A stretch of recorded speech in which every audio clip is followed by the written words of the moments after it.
इसमें पूछा गया कि एक ऑब्जेक्ट है जो कि 7 सेंटीमीटर का है, ठीक है, क्या है, एक ऑब्जेक्ट है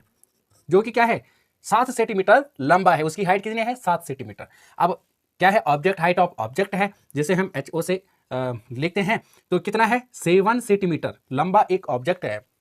उसको रखा गया है at 27 centimetre in front of concave mirror. एक कनकेव मिरर है, कनकेव मिरर कैसे होता है, ये होता है, और उसको यहां से 27 सेंटीमीटर की दूरी पर रखा गया है एक मिरर के, ठीक है, तो जिसे हम क्या कहेंगे, यू कहेंगे, ठीक है, यू कितना है 27 सेंटीमीटर है। अब यहां पे बात यह आती है कि 27 सेंटीमीटर पे है, कनकेव मिरर है, और कनकेव मिरर हो चाहे कॉन्वेक्स मिरर हो, हमेशा लेफ्ट हैंड साइड ही किसी ऑब्जेक्ट को रखते हैं। तो लेफ्ट हैंड साइड रखेंगे तो कैसे आ जाएगा, माइनस, यानी कि नेगेटिव हम इसको लेते हैं, तो नेगेटिव लेंगे हम -27 सेंटीमीटर, ठीक है। Concave of focal length 18 centimetre, जिसकी फोकल लेंथ कितनी है 18 सेंटीमीटर है। अब यहाँ पे बात यह है कि कनकेव मिरर है, कनकेव मिरर की जो फोकल लेंथ है वो लेफ्ट हैंड साइड ही बनती है, लेफ्ट साइड ही बनती है, इसलिए इसको भी हम नेगेटिव लेंगे। ओके, अब यहाँ पे क्या है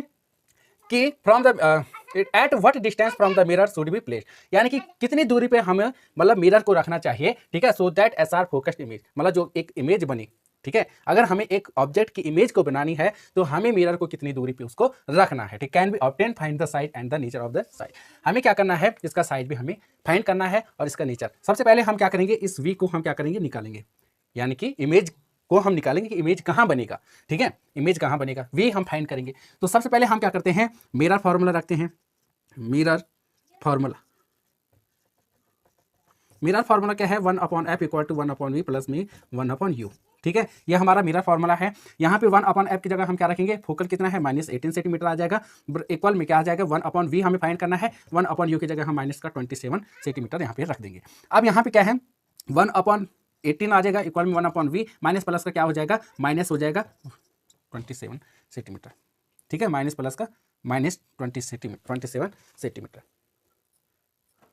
ठीक है। अब यहाँ पे एक बात, अब यहाँ पे हम देखते हैं, अब 1/18 को हम HT लिख देंगे और इसको हम यहाँ शिफ्ट कर देंगे, ठीक है, तो क्या आ जाएगा प्लस का, यहाँ नेगेटिव है तो यहाँ क्या आके क्या हो जाएगा प्लस का 1/20 सेंटीमीटर 27 सेंटीमीटर आ जाएगा, इक्वल में 1/v। अब 18 और 27 का 18 और 27 का हम इसमें क्या लेंगे, एलसीएम लेंगे, तो एलसीएम लेंगे तो क्या आ जाएगा, इनका एलसीएम 54 एलसीएम आ जाएगा, क्योंकि 54 दोनों के टेबल में आते हैं, 18 3 जा 54 आता है, 27 2 जा 54 आता है, तो इसका एलसीएम 54 हो जाएगा।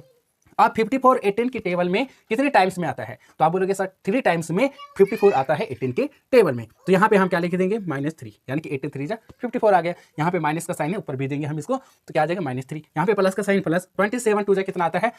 54 आता है, यानी कि 54 27 के टेबल में 2 टाइम्स में आता है, इक्वल में 1/v हो जाएगा। अब यहाँ पे क्या हो जाएगा